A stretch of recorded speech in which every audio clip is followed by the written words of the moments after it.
إن الحمد لله نحمده ونستعينه ونستغفره ونعوذ بالله من شرور أنفسنا ومن سيئات أعمالنا من يهده الله فلا مضل له ومن يضلل فلا هادي له وأشهد أن لا إله إلا الله وحده لا شريك له وأشهد أن محمدا عبده ورسوله صلى الله عليه وسلم وبعد أعوذ بالله السميع العليم من الشيطان الرجيم ولا تقربوا الزنا إنه كان فاحشة وساء سبيلا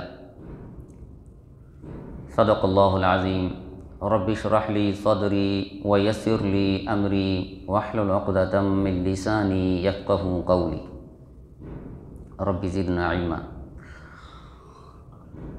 محترم بھائیو، زمانہ جاہلیت میں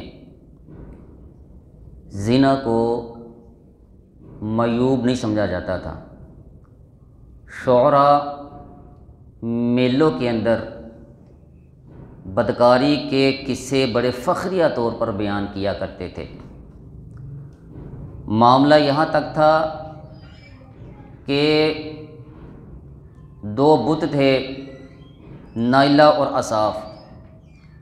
ان دو بتوں کے بارے میں مشہور تھا کہ ان دو بتوں میں، یہ دو مرد اور عورت تھے، کہ انہوں نے مکہ میں بدکاری کی اور مکہ میں خانہ کعبہ میں بدکاری کرنے کی وجہ سے ان کو پتھر کا بنا دیا گیا۔ تو ان بتوں کو انہوں نے صفا و مروہ پر رکھ کر اس کی پوجا شروع کر دی۔ تو یہ سلسلہ تھا زمانہ جاہلیت کا۔ اب ہمارے ہاں بھی زمانہ جاہلیت کی بہت سی باتیں آ گئی ہیں۔ ہمارے معاشرے کے اندر بھی ایسے قصے کہانیاں بڑے مشہور ہیں، سسی پنو، سونی مہیوال، ہیر رانجھا، بلکہ ان کو لوک داستانیں کہہ کر بیان کیا جاتا ہے اور پھر شرم بھی محسوس نہیں کی جاتی۔ اور پھر یہاں تک سلسلہ نہیں ہے، بلکہ ہمارے معاشرے کے اندر بھی یہ جاہلیت کا دور ایسا آ چکا ہے کہ ہمارے ہاں فلمیں، ڈرامے ہیں، اور ان فلموں ڈراموں کے اندر کام کرنے والے جو اداکار یا اداکارائیں ہیں ان کو لوگوں نے آئیڈیل بنایا ہوا ہے، ان کو بڑا حسین نام دیا ہے، فلمی ستارے، فلم سٹار، ہیرو اور ہیروئن۔ اور حالانکہ اصل میں حقیقت یہ ہے کہ یہ لوگ بدکار ہیں، بد کردار لوگ ہیں، لیکن نہ صرف یہ کہ ان کا نام بڑی عزت کے ساتھ لیا جاتا ہے، بلکہ ان کی تکریم کی جاتی ہے، عزت کی جاتی ہے۔ اور پھر معاشرے کے اندر ہماری جو نوجوان نسل ہے وہ بالخصوص اور بالعموم دوسرے لوگ بھی ان لوگوں کو اپنا آئیڈیل تسلیم کرتے ہیں، اور پھر آئیڈیل ہی تسلیم نہیں کرتے بلکہ ہمارے جو بچے ہیں وہ ان کے مطابق اپنے طور اطوار اپناتے ہیں۔ ایسا ہے کہ نہیں؟ یہ زمانہ جاہلیت میں ہوتا تھا، لیکن اب یہ زمانہ موجودہ میں بھی موجود ہے یہ سارا سلسلہ۔ اور پھر کیوں نہ ہو، پھر ایسا کیوں نہ ہو جب ہمارے گھروں کے اندر کیبل ہے، جب ہمارے گھروں کے اندر ٹی وی ہے، پھر جب ہمارے گھروں کے اندر پورے سینما ہال کھلے ہوئے ہیں، پھر ہمارے بچے اور ہم پوری فیملی ان ڈراموں فلموں کو دیکھتے ہیں اور اکٹھے بیٹھ کر دیکھتے ہیں، تو پھر ایسے لوگ آئیڈیل کیوں نہ ہو، ہمارے بچوں کے پسندیدہ کیوں نہ ہو، پھر ہم ان کو عزت کی نگاہ سے کیوں نہ دیکھیں۔ ظاہر ہے کہ ہم جب اس جیسا بننا چاہیں گے، ہم بھی جب آئیڈیل کوئی بھی چیز جس کی محبت دل کے اندر ہو، پھر بندہ اس کو آئیڈیل بھی بناتا ہے، پھر اس کی مشابہت بھی اختیار کرتا ہے، پھر اس کے طور طریقے بھی اپناتا ہے۔ یہ ہماری نوجوان نسل اسی لیے تو تباہ ہوئی ہے، ایسے تو تباہ نہیں ہوئی، ایسے تو برباد نہیں ہوئی۔ اللہ اکبر کبیرہ۔ اخلاقی گراوٹ کی انتہا ہے، اور پھر پیسے کا بھی ضیاع ہے، اور پھر یہ ایسا عمل ہے جو بدکاری کی طرف لے کر جاتا ہے، زنا کی طرف لے کر جاتا ہے، اور پھر جو زنا میں اس گناہ کے اندر ایک دفعہ ملوث ہو جائے، حیا کا پردہ چاک ہونے کی وجہ سے دوبارہ اس گناہ میں ملوث ہوتا ہے۔ اس لیے تو اللہ تعالیٰ نے فرما دیا ولا تقربوا الزنا انہ کان فاحشۃ وساء سبیلا، زنا کے قریب بھی نہ جاؤ، زنا کے قریب بھی نہ جاؤ، اس لیے کہ یہ ہمیشہ سے بڑا برا راستہ ہے، اور یہ بہت برا راستہ ہے اور بہت کبھی حرکت ہے، بہت گندی حرکت ہے، فحش کام ہے، اور یہ ایسا گناہ بھی ہے کہ جن گناہوں کو اللہ تعالیٰ نے دگنی سزا تجویز کی ہے نا، دگنی سزا، ان میں سے ایک گناہ زنا بھی ہے، اس کی اللہ تعالیٰ کے ہاں دگنی سزا ہے، 2 گنا سزا، اسی کے حوالے سے انشاءاللہ بات کروں گا۔ فاحشہ کہتے ہیں ایسا قول و فعل جو انتہائی قبیح ہو اور انتہائی بری برائی، جس برائی کی کوئی انتہا نہ ہو، بہت زیادہ بری چیز، اس کو کہتے ہیں فاحشہ۔ یہ ایسا عمل ہے جو خاندانی نظام کو، نسل کے نظام کو ختم کرتا ہے، اور جب یہ معاشرے کے اندر عام ہو جاتا ہے، جب معاشرے کے اندر پھیل جاتا ہے، تو خاندانی نظام کو تباہ کر کے رکھ دیتا ہے، وہ خاندانی نظام جو اللہ کی رحمت کا باعث ہے، اللہ کی رحمت کا باعث ہے یہ خاندانی نظام، اس کو تباہ کر کے رکھ دیتا ہے۔ پھر جو اس معاشرے کے اندر جب یہ چیزیں پھیلتی ہیں، پھر جو لوگ اس کے اندر ملوث ہوتے ہیں، پھر انسان اور حیوان کا جو فرق ہے وہ ختم ہو جاتا ہے۔ اور پھر اس کی مثال ہم مغربی معاشرے کے اندر دیکھتے ہیں، مغربی معاشرہ اس خبیث حرکت کی وجہ سے تباہ ہو چکا ہے، برباد ہو چکا ہے، اور پھر وہی جو مغربی لوگ ہیں وہ مسلمانوں کا یہ خاندانی نظام، یہ معاشرتی جو نظام ہے، اس کو تباہ کرنا چاہتے ہیں، اور ان کو مسلمانوں کے اس نظام سے شدید نفرت ہے، شدید حسد ہے، اسی لیے مسلمانوں کے اندر بے حیائی کو فروغ دینے کے لیے اور زنا کو فروغ دینے کے لیے ہر حربہ استعمال کرتے ہیں، ہر حربہ استعمال کرتے ہیں، کوئی موقع جانے نہیں دیتے۔ یہی وجہ ہے کہ معاشرے کے اندر ہمیں بے حیائی بہت عام نظر آتی ہے، اور اس قدر عام ہو چکی ہے کہ گھروں کے اندر موجود ٹی وی یہ کیبل ہیں، ہم اپنی فیملی کے ساتھ بیٹھ کر دیکھتے ہیں اور ہمیں شرم حیا نہیں آتی، اس قدر گندے چینل ہیں۔ اور اگر میں صرف پاکستانی چینلز کی بات کر لوں، اس کے اندر آنے والی جو مشہوریاں وہ بھی دیکھنے کے قابل نہیں، وہ بھی دیکھنے کے قابل نہیں ہیں، کسی فیملی کے ساتھ دیکھی نہیں جا سکتی۔ یہ ہم بہت زیادہ دیکھتے ہیں نا، تو ہمارے اندر شرم ختم ہو گئی ہے۔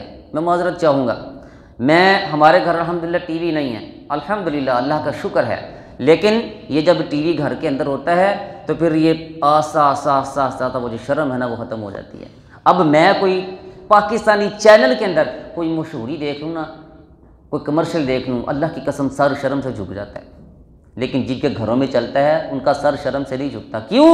عادی ہو چکے ہیں، عادت پڑ چکی ہے، اب بے حیائی محسوس نہیں ہوتی ہے۔ کیسے محسوس ہو؟ جب ایک چیز بار بار مسلسل رہے گی تو پھر وہ کیسے محسوس نہیں ہوگی؟ کیسے محسوس ہوگی؟ بار بار جو کرتے تو پھر محسوس تو ہوگی، محسوس ہوگی نہیں برائی۔ اللہ اکبر کبیرہ۔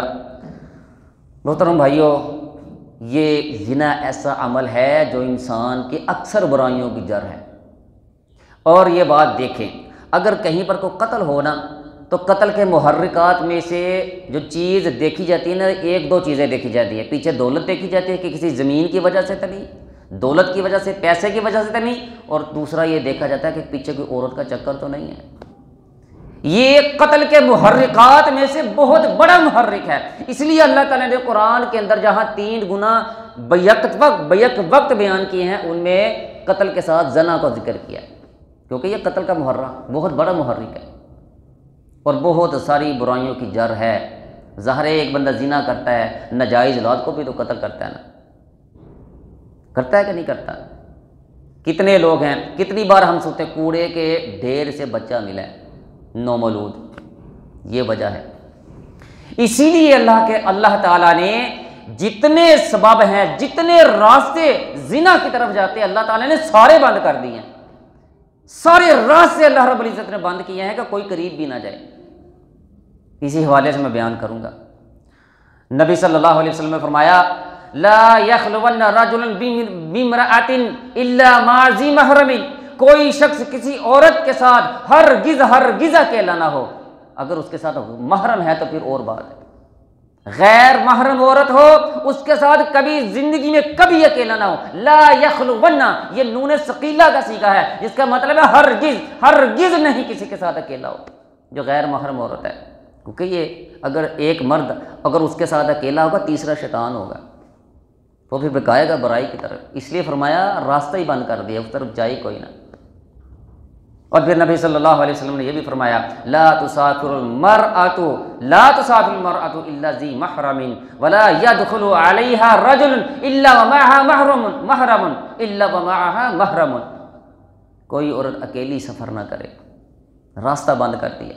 کوئی عورت اکیلی سفر نہ کرے اور کوئی شخص کسی غیر محرم عورت کے پاس نہ جائے اس وقت تک جب تک اس کے پاس کوئی محرم نہ ہو. غیر محرم عورت کے پاس جائے نہ.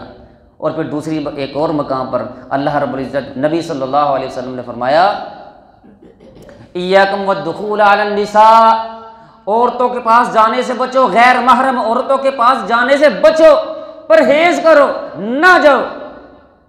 ایک شخص نے سوال کیا اللہ کے رسول افرأیت الحم، آپ کا مرد خامد کے جو مرد رشتہ دار ہیں ان کے بارے میں کیا خیال ہے؟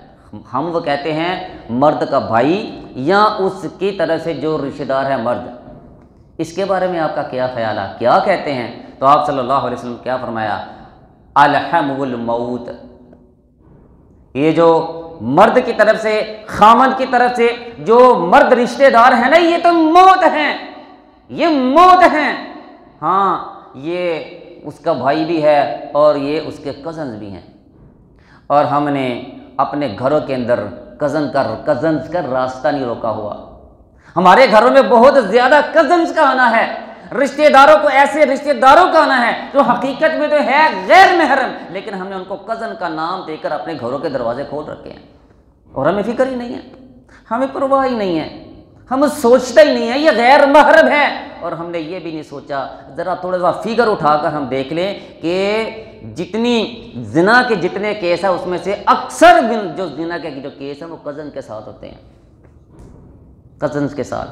کہ کزنز کا نام لے کر ہم نے بہت سے لوگوں کا گھر میں راستہ کھول دیا، بلکہ ہمارے گھروں کے اندر تو یہ ماحول ہو چکا ہے کہ کزن تو کزن، کوئی دور کا بھی رشتہ دار ہو، کوئی کزن ہے اس کا بھی آگے سے کزن ہو، کوئی دور کا رشتہ دار ہو تو اس کے لیے بھی ہمارے گھر کے دروازے کھلے ہیں. تو کوئی بات نہیں، ہمارا رشتہ دار یہ نا دور بار صحیح، کوئی پردے کی پرواہ ہی نہیں ہے، کوئی فکر نہیں ہے، کوئی فکر نہیں ہے. نبی صلی اللہ علیہ وسلم نے فرمایا ثلاثۃ قد حرم اللہ علیہ الجنہ الدیوث الذی یقر فی اہلہ الخبث. اللہ تعالیٰ نے 3 قسم کے لوگوں کے اوپر جنت حرام کر دی ہے، 3 لوگوں کے اوپر. ان میں سے ایک دیوس ہے، ایک دیوس ہے. کسے کہتے ہیں دیوس؟ الذی یقر فی اہلہ الخبث، جو اپنے گھر والوں میں بے حیائی کو برداشت کرتا ہے، اسے پرواہ ہی نہیں ہے گھر کے اندر کون آ رہا ہے، گھر سے کون جا رہا ہے. اس کی گھر کی خواتین بے پردہ گھر سے باہر جا رہی ہیں، بے پردہ بازاروں کے اندر جا رہی ہیں، بے پردہ ہو کر سفر کر رہی ہیں. وہ کہاں جاتی ہیں، کس جگہ جاتی ہیں؟ گھر کے اندر ہم نے کیبل فحاشی کھول کے رکھی ہے، گندے چینل ٹی وی کے اندر آتے ہیں، ہمیں اللہ کی قسم پرواہ ہی نہیں ہے اکثریت کو. یہ ہے دیوس. صحیح حدیث ہے، صحیح مسلم کی غالباً یہ حدیث ہے. دیوس الذی یقر فی اہلہ الخبث، جو اپنے گھر والوں کے اندر بے حیائی کو برداشت کرتا ہے، پرواہ کوئی نہیں ہے. دیکھیں کہیں ہم تو اس مقام پر نہیں کھڑے. اگر ہم اس مقام پر کھڑے ہمیں فکر کرنی چاہیے کہ کہیں ہمارا ٹھکانہ جہنم نہ ہو جائے، اللہ ہم پر جنت کو حرام نہ کر دے. اس چیز کے بارے میں ہمیں سوچنا چاہیے. وہ بے پردگی تو بڑی دور کی بات ہے، وہ گھروں سے بے پردہ ہو کر نکلنا تو بڑی دور کی بات ہے. گھروں کے اندر ایسے لوگوں کو جو غیر محرم ہیں ان کا داخلہ تو بڑی دور کی بات ہے. اللہ تعالیٰ نے تو یہ بھی کہا قل للمؤمنین یغضوا من ابصارہم ویحفظوا فروجہم ذلک ازکی لہم. مردوں کو کہہ دو کہ اپنی نظروں کو نیچے رکھو اور اپنی شرمگاہ کی حفاظت کرو. اپنی نظروں کو بھی نیچے رکھو اور شرمگاہ کی بھی حفاظت کرو. یہ تمہارے لیے زیادہ پاکیزہ ہے، یہ زیادہ پاکیزگی کی بات ہے. اور صرف مرد ہی نہیں بلکہ عورتوں کو بھی حکم دے دیا وَقُلْ لِلْمُؤْمِنَاتِ يَغْضُضْنَ مِنْ أَبْصَارِهِنَّ وَيَحْفَظْنَ فُرُوجَهُنَّ وَلَا يُبْدِينَ زِينَتَهُنَّ إِلَّا مَا ظَهَرَ مِنْهَا. فرمایا عورتوں کو بھی کہہ دو، اے نبی صلی اللہ علیہ وسلم، مومن عورتوں سے کہہ دو، مسلمان عورتوں سے کہہ دو کہ وہ بھی اپنی نظریں نیچی رکھیں، جھکا کے رکھیں، اپنی شرمگاہوں کی حفاظت کریں اور اپنی زینت کو ظاہر نہ کریں۔ جو ظاہر ہو جائے الگ بات ہے، جو جس کو وہ چھپا نہیں سکتی، لیکن جو چھپانے والی چیز ہے ظاہر نہ کرے۔ کیوں یہاں تک کہہ دیا؟ کیوں یہ زنا کا دروازہ ہی بند کر دیا تاکہ اس طرف کو جائے ہی نہ، سوچے بھی نہ، اور ان کو پردے کا بھی حکم دیا۔ یہ بھی ایک بہت بڑی بات ہے کہ اس طرف جب وہ بے پردہ نہ ہوں گی تو پھر جو جنس ہے صنف نازک کی طرف وہ خواہش پیدا نہیں ہوگی۔ اور یہ جو نظر ہے نا اور یہ جو کان ہے، یہ دل کا پردہ ہے، دل کا دروازہ ہے، اسی سے دل کا دروازہ کھلتا ہے۔ اور نبی علیہ السلام کا فرمان ہے نا، النظرۃ سہم من سہام ابلیس، نظر شیطان کے تیروں میں سے، ابلیس کے تیروں میں سے ایک تیر ہے، اور اس تیر کے ذریعے وہ شکار کرتا ہے، آغاز کرتا ہے، ابتدا کرتا ہے، اور باقی معاملات پھر آگے چلتے ہیں۔ اور جیسے رسول مکرم صلی اللہ علیہ وسلم نے فرمایا، وَزِنَ الْعَيْنُ النَّظْرُ وَزِنَ اللِّسَانِ الْمَنْطِقُ، آنکھ کا زنا دیکھنا ہے، یہ تو آغاز ہے، اس طرف آنکھ کا زنا دیکھنا ہے، اور پھر زبان کا زنا بات کرنا ہے، فحش کلامی کرنا ہے، اور اسی طرح ہاتھ کا زنا پکڑنا، کان کا زنا سننا، اور ٹانگ کا پاؤں کا زنا چل کر جانا ہے۔ وَالنَّفْسُ تَتَمَنَّى وَتَشْتَهِي، اور نفس کا جو زنا ہے، دل کا جو زنا ہے وہ خواہش کرنا، تمنا کرنا ہے۔ وَالْفَرَاجُ يَصْدُقُ ذَلِكَ كُلُّهُ وَيُكَذِّبُ، یہ جو بعد میں خاص عمل کیا جاتا ہے نا، یہ فرج کے شرمگاہ کے ذریعے، یہ تو اس کو جھٹلاتا ہے یا پھر اس کی تصدیق کرتا ہے، یہ تو آخری مرحلہ ہے، اس سے پہلے یہ معاملات ہیں۔ اسی لیے رسول مکرم صلی اللہ علیہ وسلم نے، میرے ماں باپ آپ صلی اللہ علیہ وسلم پر قربان جائیں، آپ صلی اللہ علیہ وسلم نے نکاح کی ترغیب دی کہ نکاح کرو، اور صرف ترغیب دی تھی، اس کو بہت آسان کیا، اس کو بہت آسان بھی کیا۔ نبی صلی اللہ علیہ وسلم نے فرمایا، من استطاع منکم الباء فلیتزوج، جو تم میں سے نکاح کی استطاعت رکھتا ہے اس کو چاہیے کہ وہ نکاح کرے، فإنہ اغض للبصر واحسن للفرج، یہ نظروں کو زیادہ جھکانے والا اور شرمگاہ کی زیادہ حفاظت کرنے والا ہے، اس لیے اس کو کہا نکاح کرو۔ یہ صرف بچوں کے لیے نا، والدین کے لیے بھی ہے، والدین کے لیے بھی ہے۔ اور فرمایا من لم یستطع فعلیہ بالصوم، اور جو نہیں کر سکتا نکاح، استطاعت نہیں رکھتا، وسائل نہیں ہیں، حالانکہ بہت آسان ہے، اس کے باوجود بھی اگر وسائل نہیں ہیں تو پھر روزے رکھے فإنہ لہ وجاء، یہ اس کی شہوت کو بہترین توڑنے والی چیز ہے، اس کی شہوت کو ختم کر کے رکھ دے گی۔ تو وہاں فرمایا کیا کرو، اس طرح کرو، یہ معاملہ کرو۔ اللہ اکبر کبیرہ۔ ہمارے ہاں اولاد کے نکاح جلدی نہیں کیے جاتے، پاؤں پر کھڑا ہو جائے، حالانکہ حقیقت یہ ہے کہ پاؤں پر کھڑا ہونے ہوتے اس کے خود اپنے پاؤں ڈگمگانے لگتے ہیں، برائیوں میں ملوث ہونے کی وجہ سے، گناہوں میں ملوث ہونے کی وجہ سے۔ اگر ہم اپنی اولاد کا جلدی وقت پر نکاح نہیں کرتے تو پھر یاد رکھیں، اگر اولاد برائی کرے گی، گناہ کرے گی، زنا کرے گی، تو جتنا وہ گناہ گار ہوگا اتنا ہی اس کے والدین بھی اسی گناہ میں اتنے ہی ملوث ہوں گے، وہ پکڑے جائیں گے۔ یہ اولاد امانت ہے، جتنی جلدی ہو سکے ان کا نکاح کر دو، ان کی شادیاں کر دو۔ اس کو اللہ نے بڑا آسان میں، لاکھوں نہیں چاہیے، ہزاروں لاکھوں نہیں چاہیے، بڑا مختصر طور پر بھی شادی کی جا سکتی ہے۔ یہ بہانے کہ وہ روزی کمانے والا ہوگا، پاؤں پر کھڑا ہوگا تو پھر ہوگا، یہ ساری ہماری باتیں ہیں، اسلام اس کی چیز کا تصور نہیں ہے اسلام کے اندر، بلکہ اللہ تعالیٰ کہتا ہے تم نکاح کرو، میں تمہیں اپنی فضل سے غنی کر دوں گا۔ اللہ تو غنی کرنے کا وعدہ دیتا ہے، اس لیے اس طرف سوچنا چاہیے۔ وساء سبیلا، اور یہ بہت برا راستہ ہے، یقیناً جو اس راستے پر چل پڑتا ہے نا، پھر اس کو کسی ماں بہن کی تمیز نہیں رہتی ہے۔ اس قدر گندا راستہ ہے یہ، اس قدر برا راستہ ہے یہ کہ جو اس راستے پر پڑتا ہے پھر اس کو کسی ماں بہن کی تمیز نہیں رہتی ہے، اس کو جہنم کی طرف یہ چیز لے جاتی ہے۔ اللہ اکبر کبیرہ۔ اور نبی صلی اللہ علیہ وسلم نے بڑے پیارے انداز سے سمجھایا۔ ایک شخص آیا، آ کر کہتا ہے، اے اللہ کے رسول، میں زنا کرنا چاہتا ہوں، بدکاری کرنا چاہتا ہوں، اللہ اکبر کبیرہ۔ صحابہ کرام اس پر ٹوٹ پڑے، یہ کیسی بات کر رہے ہو، کس طرح کی بات کر رہے ہو، نبی علیہ السلام سے گناہ کی اجازت مانگ رہے ہو۔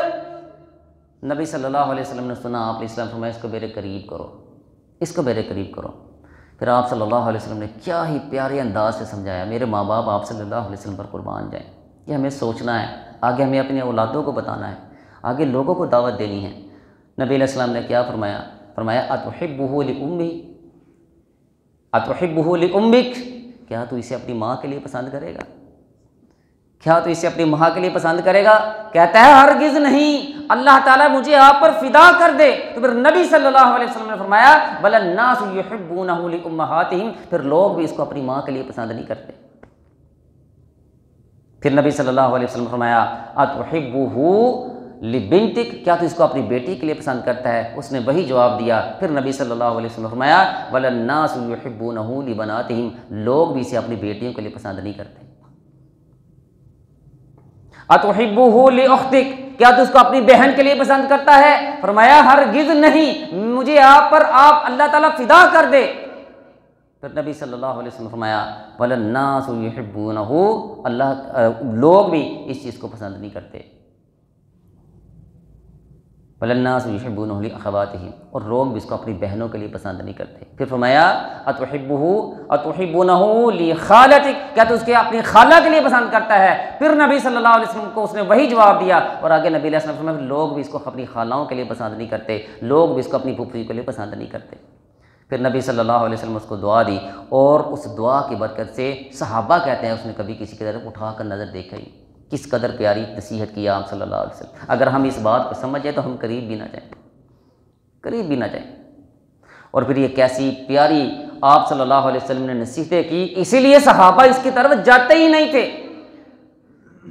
مرثد بن نبی مرثد رضی اللہ تعالیٰ عنہ صحابی تھے، مکہ کے اندر ایک عورت کے ساتھ ان کے تعلقات اسلام سے پہلے مسلمان ہو گئے، پھر بعد میں وہ وہاں سے قیدیوں کو اٹھا کر لایا کرتے تھے، آزاد کروایا کرتے تھے۔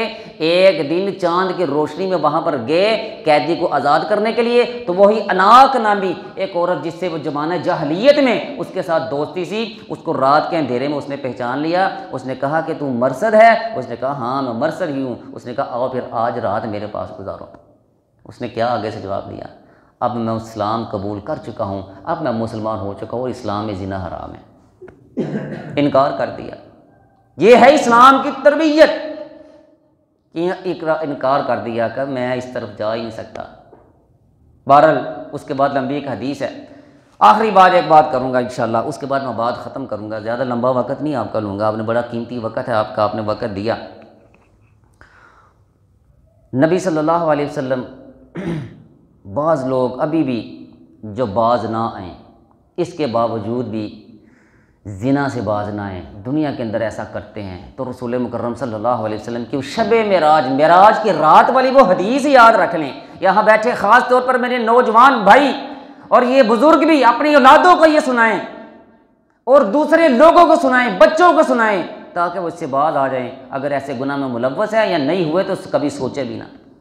نبی صلی اللہ علیہ وسلم فرمایا فَأَتَاهُمْ مِثْلَ التَّنُّورِ فَإِذَا فِيهِ لَغَةٌ وَأَصْوَاتٌ، کہتے ہیں فَتَّلَانَ فِيهِ فَإِذَا فِيهِ رِجَالٌ وَنِسَاءٌ عُرَاتٌ، کہتے ہیں میں جبرائیل امین علیہ السلام کے ساتھ میں جا رہا ہوں، راستے میں ہم تنور جو آگ والا جس میں آگ جلتی ہے اس کی مثل کو چیز تھی، اس کے پاس ہم آئے۔